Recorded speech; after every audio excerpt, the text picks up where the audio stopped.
until 3 p.m. At 11:58 a.m., Doppler radar indicated thunderstorms producing heavy rain across the warned area. Between 1 and 3 inches of rain have fallen. The expected rainfall rate is 1 to 3 inches in 1 hour.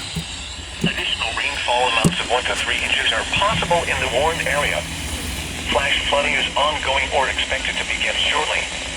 Hazard: flash flooding caused by thunderstorms. Source: radar. Impact: flooding of small creeks and streams, urban areas, highways, streets, and underpasses, as well as other drainage and low-lying areas. Some locations that may experience flash flooding include Wyomissing,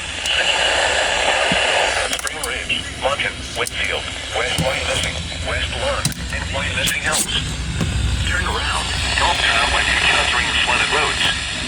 Most flood deaths occur in vehicles. Be aware of your surroundings and do not drive on flooded roads. In hilly terrain, there are hundreds of low-water crossings which are potentially dangerous in heavy rain. Do not attempt to cross flooded roads. Find an alternate route. Repeating, a flash flood warning has been issued until 3 p.m. to the following county: Berks, Pennsylvania.